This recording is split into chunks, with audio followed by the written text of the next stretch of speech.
各位弟兄姊妹，主內平安。係啊，神咧係永約嘅神，佢咧主動同人去立約。當我哋回應神嘅時候，我哋願意同神立約嘅時候咧，我哋嘅生命係會經歷一個好唔同嘅生命，係一個蒙福嘅生命。但係咧，好多人佢都當我哋邀請佢同神立約嘅時候咧，佢都會有啲猶豫，甚至咧會抗拒。可能咧，佢哋對神咧係好有興趣嘅喎，佢哋成日返教會，成日睇聖經，去唔同嘅講座，覺得咧聖經嘅教導咧好真實，覺得咧聖經係幫到佢哋。但係咧，當我哋再邀請佢哋同神立約嘅時候，佢哋都係猶豫，甚至拒絕。希望咧，我哋藉住今日呢一段經文，我哋明白到點解我哋要同神去立約。讓我哋咧一同嘅禱告啊！親愛嘅主啊，你係咧嗰位永活嘅神，你亦都係嗰位永約嘅主。你咧因為你嘅愛，你主動咧去尋找我哋。我哋今天都願意咧用我哋嘅心去聆聽你嘅話。願我哋嘅心靈都係準備好，就好似咧一片好土一樣。當你嘅話語進入我哋嘅生命嘅入邊嘅時候，呢一個好土，你嘅話語就喺我哋嘅生命入邊咧去發芽生長，讓我哋生命結出果子，好多好多好多倍。多謝你聽我哋嘅祈禱，祈禱交託，奉主名祈求，阿門。係啊，神咧係永約嘅神，佢咧主動同人去立約。應該咧係以色列民咧，佢會有更深嘅體會，因為咧神曾經主動咧去同亞伯拉罕去立約。摩西咧去死之前，曾經吩咐約書亞要帶領以色列民過約旦河，進入迦南地之後咧，就喺以巴路山去帶領以色列民咧同神去立約。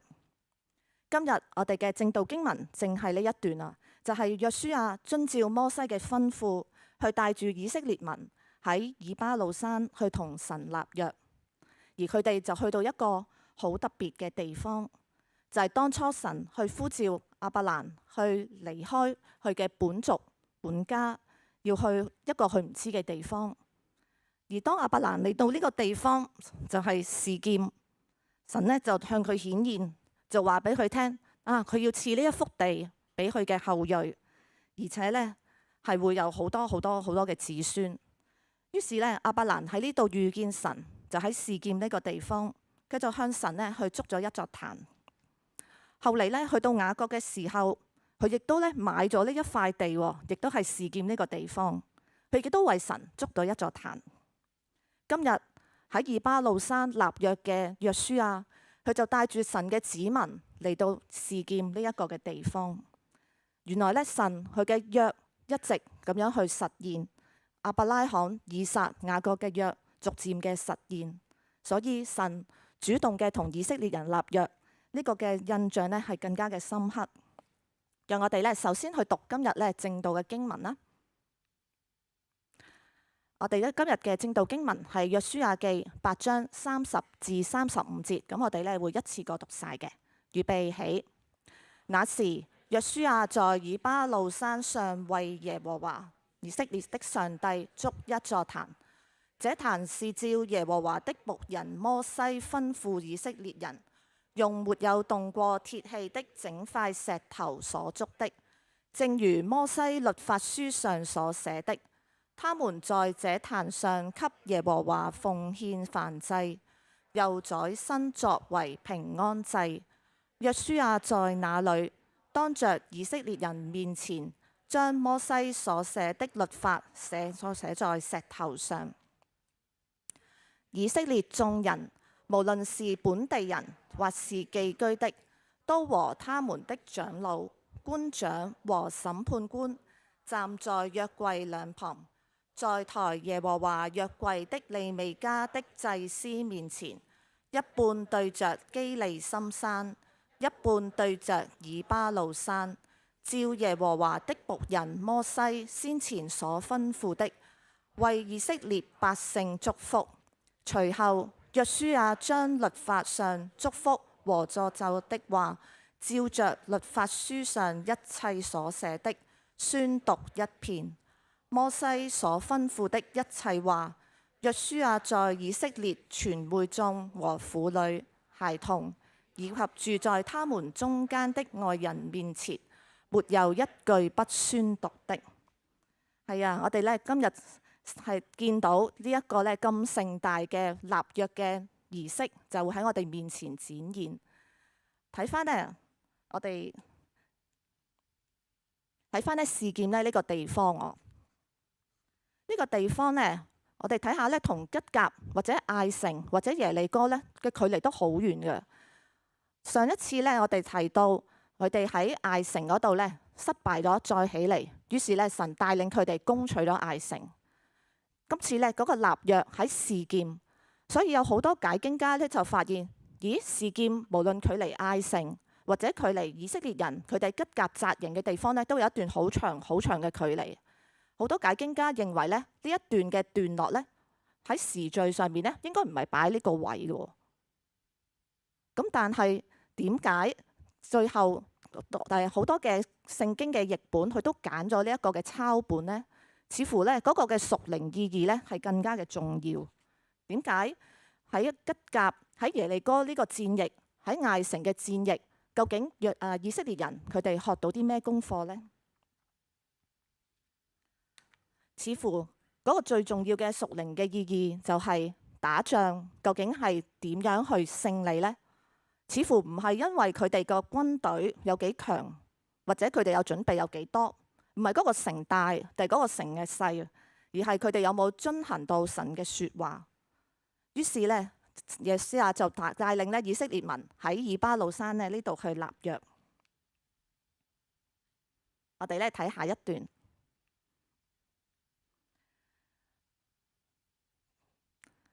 約書亞咧，去帶領全體嘅以色列民，去嚟到示劍呢個地方，去宣讀耶和華摩西嘅律法，去為神築壇，去帶領神去敬拜，去帶領咧約書亞帶領以色列民咧去敬拜主，去認定神呢就係全民族唯一嘅主。其實約書亞所做呢，佢係遵照摩西嘅吩咐。呢個吩咐呢，早喺出埃及記呢已經記載啦。當時呢，摩西呢就話啦，如果將來你哋入到迦南呢個地土，要為神築壇嘅，咁你要向神呢去獻燔祭同平安祭。當佢築石壇嘅時候呢，就唔可以用鑿過嘅石頭喎，要喺石頭。如果石頭上面動咗任何嘅工具呢，就會令到呢個壇呢污穢咗。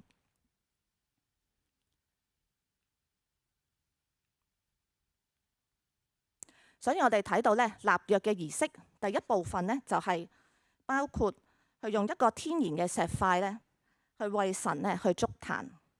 而呢塊嘅石頭咧，係從來咧都冇動過任何嘅鐵器嘅。呢個係好重要嘅意義。築壇頭先我哋講過啦，因為佢預見咗神，呢個係神臨在一個恩典嘅記號。呢個石頭係要冇動過鐵器嘅。因為我哋諗下喺迦南地，佢哋好多時候佢哋嘅偶像呢都係用鐵器去雕刻。神嘅要求係嗰嚿石頭連一劃嘅鐵器呢都唔可以喐過㗎。神嘅要求完全係嗰嚿石頭完全係冇可能拜過偶像，甚至係從來都冇打算呢用嚟去祭偶像，去為偶像去築壇。神嘅要求呢係咁樣。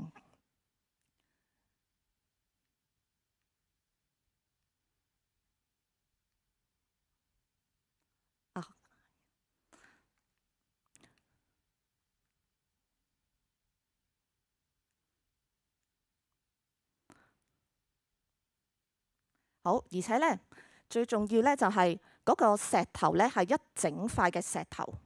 呢塊石頭咧個整塊一個整字咧，其實嗰個原文咧係讀 Shalom。咁我哋聽 Shalom 嘅時候咧，我哋會諗起神咧係 Shalom 嘅神，神係咧賜平安嘅神。咁即係話咧嗰塊嘅石頭咧完完整整嘅去築壇去獻俾神。當佢哋用一個 Shalom 嘅石頭嘅時候，佢哋都諗起神咧係一個賜平安嘅神。係 Shalom 嘅神。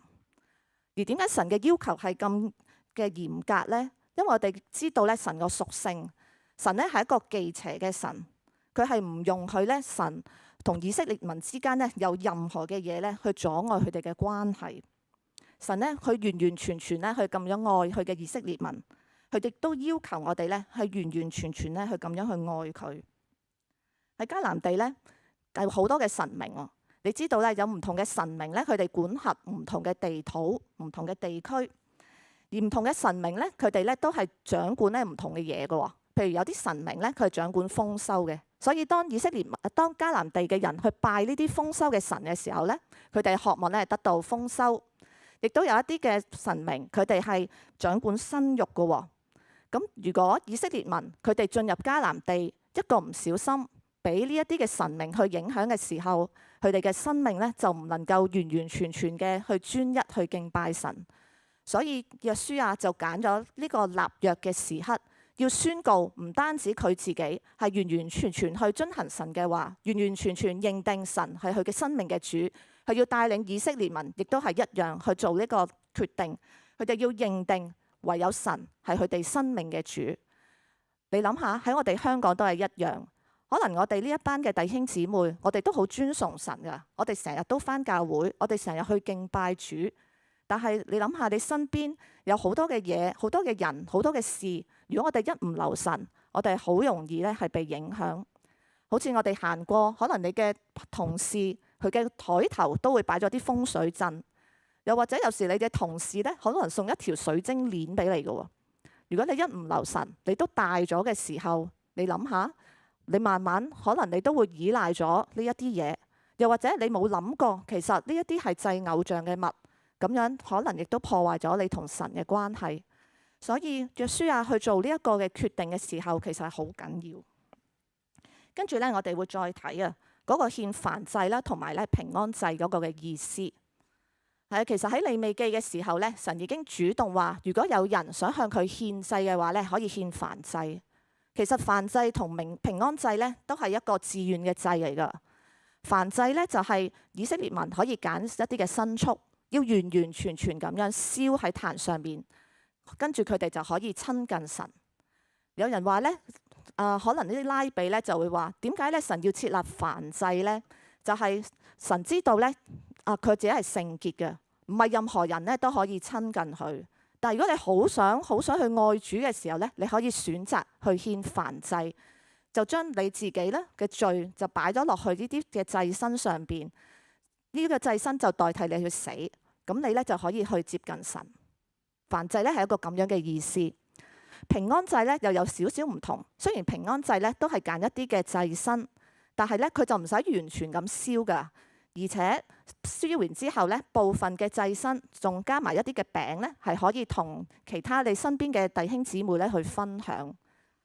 所以咧，神咧係要求咧獻上燔祭同平安祭，就代表咧佢重視咧我哋同佢之間嘅關係，代表咧呢個立約啊。立約咧係神同人之間嘅關係，亦都係大家咧一齊去分享嗰個和諧嘅關係。跟住咧，我哋睇到第三點咧，就係神咧要求約書亞要寫律法書，抄喺一啲石頭上邊。其實咧，如果你睇翻申命記或者係出埃及記咧，都已經講過呢一啲嘅部分。雖然咧石頭咧唔止一塊，但我哋相信咧就主要咧，佢係會寫咗咧10誡喺呢一啲嘅石板上邊。呢啲石頭咧，首先係要用一啲灰咧去磨咗佢，讓到咧刻喺上面嘅字咧係可以經歷風吹雨打，都可以咧立喺迦南地嘅土上。咁呢幾塊嘅石板咧，就立咗喺示劍呢個地方。示劍頭先我哋講過啦，喺以巴路山嘅山谷，以巴路山嘅山谷嗰度。咁當呢兩塊嘅石板去立喺呢度嘅時候，其實就代表神亦都係掌管迦南呢個地土。示劍咧係迦南地嘅中心，任何嘅人當佢經過呢個中心嘅時候，佢會見到神嘅律例，佢會見到神係掌管係管治呢個地方，而神亦都要透過佢嘅律例去管轄以色列民，以至到以色列民咧可以活出佢嘅律例。而神當佢哋咁樣去做嘅時候，神咧都應許會帶佢哋咧去得撇呢一片嘅地土。立約嘅內容咧，主要係神嘅律法。當神咧要求我哋同佢立約嘅時候，佢都要求我哋按住佢嘅律例去愛佢。咁今日我哋又點呢？今日咧，我哋有更好嘅約啊！因為咧，神已經同我哋另立新約，主耶穌已經獻上咗佢嘅身體，佢將自己嘅身體擘開，當我哋每一次去紀念聖餐嘅時候，我哋諗起主嘅身體，諗起主嘅血，去為我哋嘅罪赦免咗我哋嘅罪。神呢個立約，亦都讓聖靈咧居住喺我哋嘅生命入邊，讓我哋咧可以同神咧復和咗嗰個嘅關係。我哋唔需要再學以色列人去咁樣去獻燔祭、獻平安祭去同神立約。不過呢，當我哋再去思考我哋嘅生命嘅時候呢，可能呢一幅嘅畫像呢，都會俾我哋一啲嘅反思。佢話呢，你未必會察覺神呢係你唯一嘅需要。其實我相信我哋好多個呢都係好用心、好專心咁去跟隨神，但係亦都無可否認，好多弟兄嘅姊妹佢哋都覺得信仰係重要，但係唔一定係全部，或者信仰係有一個嘅位置，但係唔代表係佢哋生命最高嘅位置。可以諗下我哋自己一個星期，特別係我哋返禮拜日嘅崇拜，我哋會點樣安排我哋嘅時間呢？我哋係會先將神去敬拜主嘅時間優先，將我哋嘅生活嘅時間表再配合，定係我哋先將我哋嘅節目編排好，先至考慮返唔返崇拜，或者返邊一堂崇拜，甚至係返其他教會嘅崇拜，又可能係遲啲先至再睇網上嘅崇拜呢？其實呢啲都反映到我哋係咪認定主係我哋生命嘅主，佢係咪我哋嘅唯一？不過由認識主去到認定主呢，當然係經歷一個好長嘅過程。我諗起呢，每一次我去出席弟兄姊妹嘅水禮嘅時候，我都聽到呢唔同嘅見證。佢哋開頭去認識主呢，都係經歷咗好多嘅過程，就好似呢班以色列人咁。神咪要佢哋呢第一時間立約喎。神係同佢哋講：當我帶咗你哋去應許地嘅時候，你哋就去以巴路山嗰度同我立約。佢哋經歷咗神嘅救恩，經歷咗神嘅恩典，經歷咗好多好多好多，神呢先至要求呢同佢哋去立約，去建立呢嗰個委身嘅關係。當然啦，神去揀選佢哋嘅時候，一直呢已經俾佢哋恩典，好似我哋接受水禮嘅弟兄姊妹一樣。我哋一開頭，我哋都經歷咗好多神嘅恩典。可能我哋糊裡糊塗咁樣跟住我哋嘅朋友、我哋嘅親友、我哋嘅同事，我哋去認識主。又當我哋有需要，我哋需要幫助嘅時候，我哋可能都聽咗我哋嘅朋友嘅勸告，你試下祈禱啦，神呢會幫你噶。咁弟兄姊妹呢，就係慢慢咁樣去儲，去經歷神嗰個恩典，到最後呢，去到有一個位，佢覺得係啦，係呢個神啊，我要立志去跟從佢，我認定佢，就係咁樣去作出呢個決定。弟兄姊妹，如果你都返咗教會一段時間，但係呢，你仲未認定主係你唯一，係你生命嘅主嘅話，我都邀請你一陣間我哋立志嘅時候，你自己向神去禱告。有可能呢，你都以前係曾經立志，不過經歷咗啲嘢，可能你嘅生命有一啲嘅衝擊，又或者你發現你同神之間嘅關係有啲阻隔，令到你唔能夠再一次將神擺喺你以前生命好高嘅位置、唯一嘅位置嘅時候，好願意你呢，今日你都再一次向神立志。真嘅，當我哋呢將神擺喺我哋生命第一個嘅位置嘅時候呢，我哋嘅生命係好唔同噶。我哋重視嘅嘢係好唔同嘅。我哋點樣去運用我哋嘅金錢、我哋嘅時間、我哋嘅生命，我哋點樣去同人相處，都係好唔同嘅。約書亞呢，佢體現到呢一樣呢係好緊要。神唔單止將你嘅律例交託俾佢，唔單止係呼召佢去要謹守遵行神嘅話，佢更加重要嘅角色，佢係要帶領佢嘅以色列民都一同呢去認定神係佢哋生命嘅主。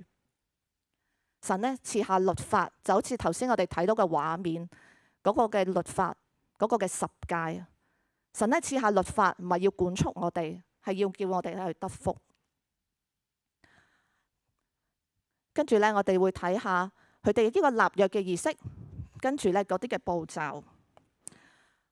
除咗呢，佢哋去揀咗塊石板去建一個壇，跟住呢，佢哋去獻祭。佢哋見到約書亞去寫律法書之後呢，就係按住申命記咁樣做啦。申命記嗰度話呢，要將民眾呢分兩組嘅，有6個支派就企喺以巴路山為人民祝福，有6個支派呢就企喺基利心山去宣讀呢咒詛嘅話。跟住呢，利未人呢就要大聲去宣告蒙耶和華賜福嘅條件。喺基利心山嘅人呢，就要講阿門。利未人去宣告遭耶和華咒詛嘅條件，喺以巴路山上嘅人呢，亦都要宣告阿門。喺呢一度呢，佢冇將完全嘅資料呢都記載。我哋亦都可能呢，有啲比較嘅時候就發現，咦，喺33節呢，好似呢只係講祝福嘅説話，冇講到咒詛，似乎呢，點解會冇講嘅呢？我相信呢，其實神唔係真係想咒詛我哋。當然啦，嗰個條款一定會喺度，因為神唔想我哋行差踏錯。神好想話俾我哋知，當我哋守佢嘅律法嘅時候，佢渴望我哋去蒙福。嗰個咒詛呢，只係一個警惕，好唔想我哋呢去行差踏錯。申命記同呢一度約書亞記第8章另一個唔同嘅地方呢，就係呢度你會見到有約櫃啊。33節再一次出現約櫃。約櫃一直都出現，無論佢哋過約旦河嘅時候，用咗2章去記載佢哋過約旦河嗰個情景。約櫃再一次嘅體現神嘅同在，神嘅掌權。而家神就睇住佢哋呢班以色列民去同佢立約。約櫃就企喺呢個山谷入邊，神睇得清清楚楚。神唔單止係參與其中，神呢亦都係做緊一個嘅見證。邊個可以同神去立約呢？呢度寫咗唔同種類嘅人。以色列嘅眾人啦，佢話有寄居有本地人。其實呢一紮都係以色列人，本地人就係佢哋喺迦南地先出世嘅人。跟住呢，佢再講，其實有帶領嘅，亦都有一啲呢冇權力嘅。譬如帶領嘅有長老、官長、審判官，有服侍神嘅利未嘅祭司。另外亦都有一啲平民百姓。甚至咧係嗰啲跟隨咗神嘅外邦人，呢一班人，總之你願意同神立約嘅，神亦都邀請你同佢哋立約，佢哋都可以立定嘅心志咧去跟從神。約書亞咧，佢所做嘅係佢不折不扣咁去按住咧神嗰個嘅吩咐去教導，去宣讀咧律法書上邊一切嘅祝福同咒詛。宣讀咧可以解係大聲咁勸告啊！喺原文意思係大聲咁呼叫。宣告亦都代表講解嘅意思。約書亞就好似昔日嘅摩西一樣，去講解律法書。呢班人呢，佢哋唔係好似我哋而家咁幸福，有聖經可以揸喺手，我哋可以自己去讀神嘅話，去明白我哋點樣去得福，點樣去維繫我哋同神嘅關係。約書亞呢，就係咁樣按住律法書一切所寫嘅去講解、去教導。令到無論係領袖，無論係以色列嘅祭司、利未人，又或者喺當中嘅婦女、孩童，佢哋咧都係可以咧去按住神嗰個話去遵守呢個約。咁點解神要同我哋去立約呢？神係愛我哋，去揀選我哋。有啲人呢以為點解神要同佢哋立約？如果咧有啲弟兄姊妹咧，可能有上過一啲嘅課程可能你會知道咧，古近東咧佢哋有一啲嘅特性㗎。古近東佢哋咧都好有呢個立約嘅儀式，特別咧係宗主國啦同附庸國，佢哋咧係會有一個宗主國同附庸國嘅關係，係一啲嘅戰事上面咧強嘅國咧可能成為咗宗主國，弱嘅國咧就可能成為咗附庸國喎。咁啊諗翻我哋嘅秦國啦。喺東周之前呢，我哋都屬於一個附庸國喎，因為秦呢嗰陣時唔係一個獨立嘅國家，所有咧秦嘅百姓呢都要順服咧呢個周平王嘅。咁直到周平王呢就封咗秦襄公去做諸侯，佢就賜地咧俾秦襄公，於是呢，秦國呢就成為咗一個附屬國或者附庸國啦。咁有啲人當佢哋研究翻古近東嘅歷史，佢哋可能將神同以色列民立嘅約就比較下呢啲古近東嘅立約。不過我哋知道神呢同以色列民立約呢，就唔係宗主國同附庸國嘅關係。當時咧好似秦同埋東周咁樣啦。如果秦係信服咧東周王咧嗰啲嘅律例、嗰啲嘅典章，咁咧宗主國咧就會保護佢哋。但係如果唔得嘅話咧，佢哋咧就會按住條款咧去受到懲罰。神又係點呢？神係咪打敗咗以色列，所以同佢哋立約呢？一定唔係啦。神係基於佢嘅愛，佢一早已經揀選咗以色列民。以色列民係呢個世界好細嘅國家，神係專心嘅愛佢哋。神係好想賜呢個律法俾佢哋，讓佢哋嘅生命去得福。而且咧，神咧係要求佢哋咧用同一個愛咧去愛神，係用愛咧去立約，去用愛咧去維繫佢哋嘅關係。佢哋信服神，所以佢哋會用愛去信服神嘅律例典章。神咧好想透過呢班以色列民活出神嘅教導，唔單止令到以色列民去得福，亦都讓咧住喺迦南地四圍嘅民族去見到，因此而得福。你諗下，呢個嘅律法書就企喺示劍，就企喺迦南地嘅中心。如果呢班以色列民佢哋活得好，佢哋行得出神嘅義，所有嘅人佢哋就會見到啊，原來呢個民族可以喺度立足，唔係因為佢哋強大，佢哋連鐵器都冇㗎。呢班以色列民，迦南地有戰車有戰馬，佢哋乜都冇。但係神可以用佢哋去打敗一個一個嘅迦南嘅民族，可以為佢哋賜下地土，讓佢哋奪得，係因為佢哋謹守遵行神嘅話。呢個呢，就係點解神呢要同以色列民立約嘅原因，唔係因為咧神要用武力去欺壓佢哋，完全係因為神嘅愛，神好想使用呢班以色列民去讓到萬民去蒙福。其實咧，申命記都有講咧，嗰啲立約嘅得福係會點嘅喎。嗱，如果佢哋咧真係聽從神嘅話，遵守晒神嘅誡命咧，佢哋可以喺迦南地土咧係可以好安定繁榮咁生活㗎。咁如果唔得嘅話，佢哋違反嘅時候咧，佢哋會有好多咒詛喎。咁啲咒詛會係啲咩呢？其實我哋之前上個禮拜都睇過啦。其實亞干一人犯罪係會連累成個群體嘅，所以以色列民佢哋嗰個羣體嘅遵守立約咧係好緊要。如果佢哋違反嘅時候咧，佢哋會遇到好多嘅災難，包括旱災、饑荒、瘟疫啦、戰敗啦，甚至最後佢哋經歷嘅被擄，佢哋失去咗佢哋國家，佢哋一切嘅幸福嘅生活咧都會冇晒。神昔日可以喺埃及咧喺為奴之地拯救佢哋出嚟，將來如果佢哋唔守神嘅約，佢哋都會承受苦果。申命記27章更加寫到，有啲人佢哋嘅犯罪咧唔係咁明目張膽俾人見到，可能佢哋暗中干犯，唔想俾人揭發，但係呢啲咧神都睇得好清楚。例如佢哋可能係暗中拜偶像，可能佢哋咧詐詐地去偷咗人哋嘅地土，偷偷咁挪移咗佢嘅地界，又或者有啲人佢哋唔係按住神嘅律例去教導人，去令瞎子走錯路，去行淫，去殺人。呢啲唔見得光嘅律嘅問題，呢啲嘅罪，只要係個人去違反嘅時候呢，其實都會影響成個民族。咁對於我哋今日又有乜嘢幫助呢？我哋今日已經唔係以色列民啦。昔日神同佢哋立嘅約，神賜俾佢哋嘅土地，佢哋呢一個嘅立約嘅儀式就係咁樣呢，好完整咁樣去完成。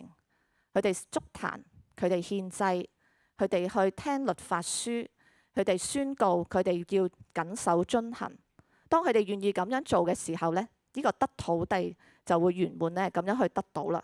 佢哋呢個嘅約呢就會完成。但我哋又唔係咁喎，我哋唔係以色列人。咁呢一篇嘅經文對於我哋嘅幫助又係點呢？我哋神已經同我哋另立新約，所以咧聖靈已經喺我哋生命入邊，好似以弗所書咁講，聖靈咧已經係我哋得基業嘅憑據。當我哋咧謹守遵行神嘅話咧，可能我哋比以色列民係更容易㗎，因為聖靈已經居住喺我哋心入邊。神嘅律例已經寫喺我哋嘅心板上邊。當我哋又唔得嘅時候，我哋做唔到嘅時候，聖靈會提示我哋，聖靈會加我哋力量，讓我哋只要專心嘅去愛神、去愛人嘅時候，聖靈係可以幫助我哋咧超越我哋嘅限制。我哋唔係以色列人，但係我哋因為耶穌基督嘅寶血，我係得蒙救贖。喺將來當神再返嚟掌管呢個世界嘅時候，萬物都要更新。呢個新天新地咧已經不再一樣。喺神嘅新嘅創造入邊，我哋會同主耶穌基督一同嘅作王去管理呢個地土啊！呢個係我哋一齊咧擁有嘅一個盼望。咁今日我哋又點樣去履行呢一個嘅約呢？有啲人咧會誤會咗神咧同佢哋立約嘅意思。其實神同佢立約咧唔係一個契約。開頭嘅時候我話有啲人我哋邀請咗佢好多次，佢都唔願意同神立約，因為佢誤會咗。佢以為我哋同神之間嘅關係係一個契約，好似你去買樓，好似你去買一啲服務，或者你去健身，或者你去做美容，你會咧簽一啲契約，有買有賣。但係神咧同我哋嘅約唔係交換喎。神唔係咧用佢嘅愛或者我哋去服侍佢去交換咧神俾我哋嘅福氣，完全唔係咁樣噶，係無條件嘅。神同我哋嘅約咧係一個恩約啊。神俾我哋嘅律例咧係教導我哋，讓我哋得福，係讓我哋享受點樣去同神同人咧有一個正確嘅關係。如果弟兄姊妹，當你咧掌握到神同我哋嗰個關係，我哋嘅約係一個恩約嘅時候咧，我相信你嗰個生命都會好唔一樣。有啲弟兄姊妹咧，可能佢哋係好落力嘅去服侍主喎。我成日都好感動，見到好多弟兄姊妹咧，工作已經好辛勞，好搏命去服侍主。你哋咧都可以咧繼續去享受神俾你哋嗰個恩典。因為有時咧有一啲人咧，佢哋嘅服侍可能係誤會咗覺得咧要償還啊，要不斷去償還去還債。如果呢個係你嗰個心態咧，你可以再去教翻正。神咧俾你去服侍佢，係俾你享受佢，係俾你咧去俾你恩賜，係讓你去發揮翻你嗰個嘅角色，讓你去享受，唔係咧去償還。神俾你嘅愛咧係無條件。亦都有人咧會以為佢哋咧神咧嗰個律法已經冇咗，因為我哋唔係以色列人啊嘛，我哋都唔使獻祭啦。律法上面嗰613條，其實我哋都唔使好似以色列人咁樣去守。但係主耶穌佢嚟到，佢話律法一點一劃都唔可以廢去，佢一切都要實現。佢嚟到咧係要完全，係要成全呢個律法。主耶穌嘅教導話到俾我哋知，雖然我哋而家點樣去應用律法係唔同，但係咧律法對於我哋生命咧仍然係有意義。主耶穌俾咗我哋嗰個誡命，盡心盡性盡意盡力去愛神，其次嘅係愛人如己。當我哋懷住呢一個心去愛、去信服神嗰啲嘅律例典章嘅時候，我哋咧就可以經歷到咧嗰個律法嗰個功效。個律法就可以寫喺我哋嘅心板上面，我哋自己嘅生命咧都可以得福。講到福氣咧，呢個都係好多弟兄姊妹，當我哋傳福音嘅時候，好多人咧會挑戰我哋嘅。佢話又話你哋信咗耶穌嘅得福嘅，點解唔係好似呢幅圖左手邊嗰幅圖咁樣嘅？乜得福唔係有錢嘅咩？唔係有健康？唔係有好穩妥嘅生活，唔係你嘅家庭好幸福嘅咩？點解你哋有時嘅得福會搞成咁嘅？好似好折墮咁喎，乜都冇嘅。你以前都撈得好掂㗎，點解而家你生意一落千丈嘅？你以前唔係好好嘅咩生活？點解你而家冇樓，乜都冇嘅？可能咧，弟兄姊妹，當我哋面對呢啲嘅問題嘅時候，或者有時我哋都會問神：神啊，我哋唔係好乖嘅咩？我哋唔係已經遵守晒你嘅律例典章？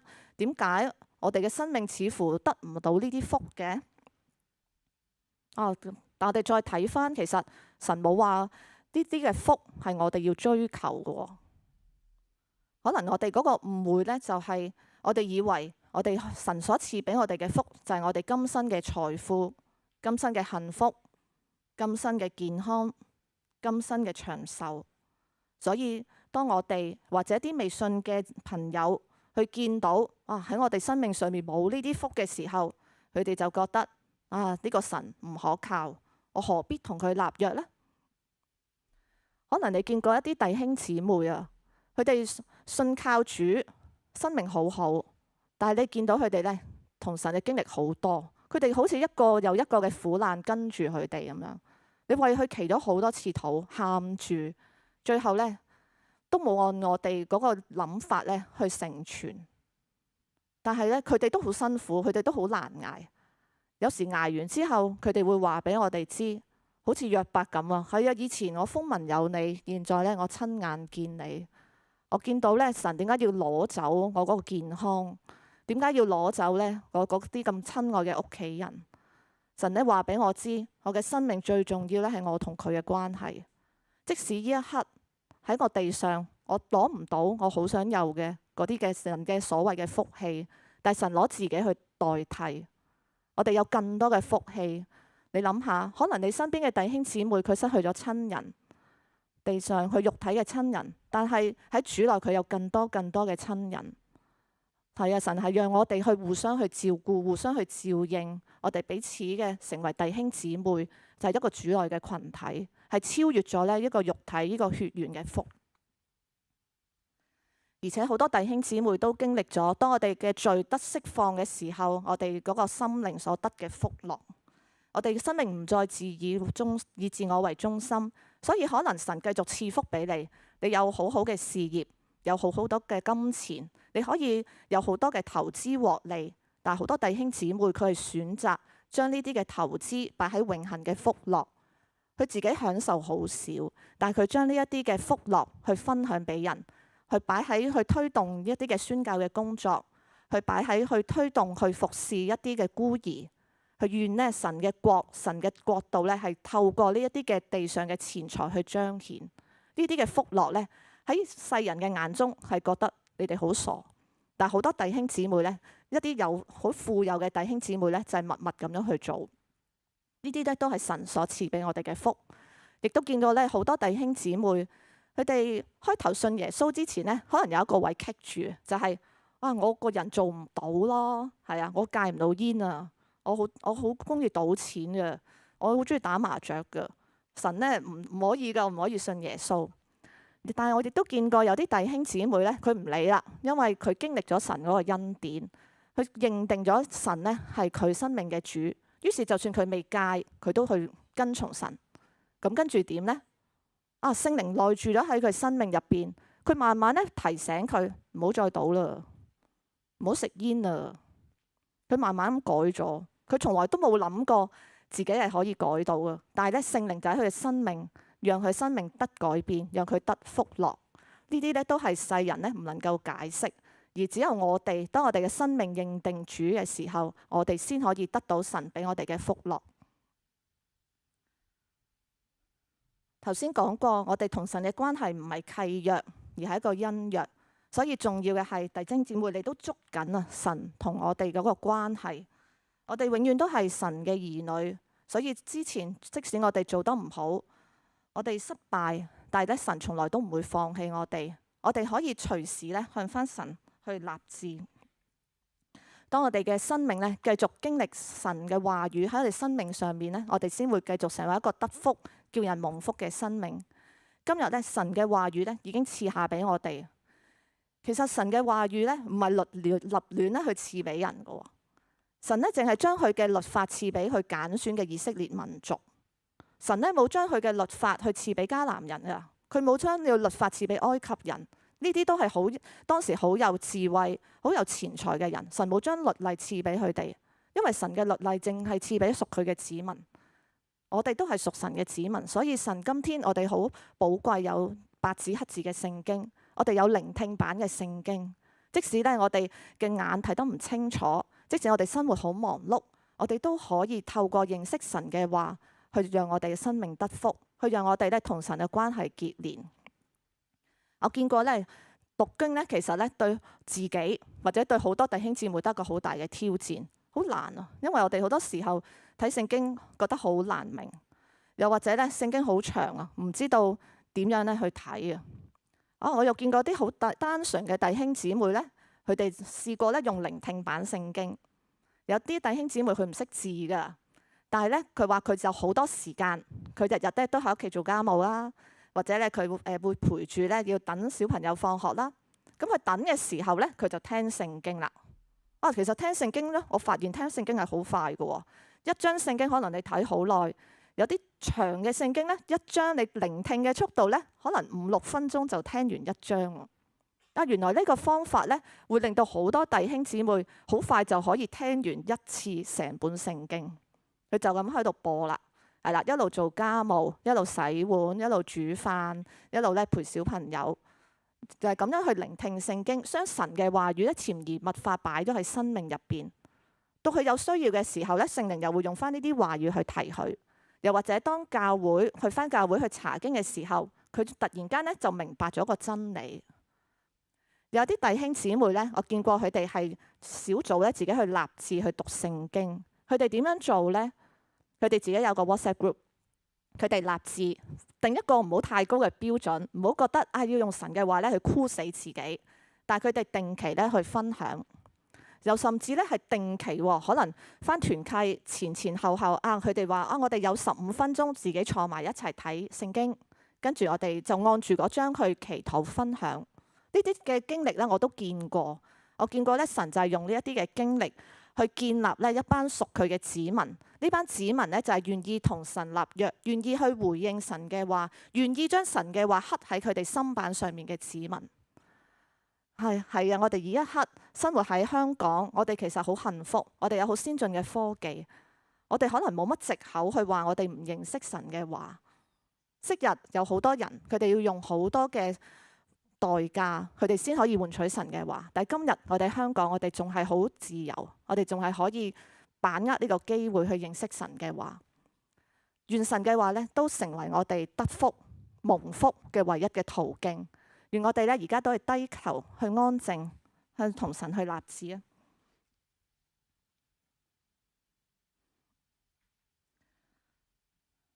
今日咧敬拜隊帶領我哋唱嘅第3首詩歌《永約嘅神》，歌詞講到神已立約，傾出他恩惠，並祝福我一世。神已立約，彰顯他的愛，並寬恕我一切。你願唔願意同神立約，跟主嘅方向，遵守主嘅管教呢？你願唔願意喺今日再一次認定神係你生命嘅唯一嘅主呢？如果你願意嘅，你可以輕輕嘅舉起你嘅手，我哋為你祈禱。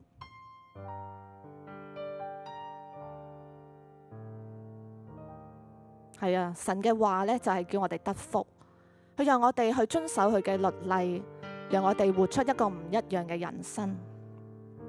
有冇弟兄姊妹，你願意去將神嘅話放喺心板上邊？所以你去立志，你用你嘅方法，你去研讀神嘅話，無論你係讀，你係聽，你同小組去分享，你願意今日有呢個立志嘅，你都輕輕舉起你嘅手。係啊，我哋會為你祈禱，我相信神悅納你嗰個立志。而我哋咧一同嘅禱告啊！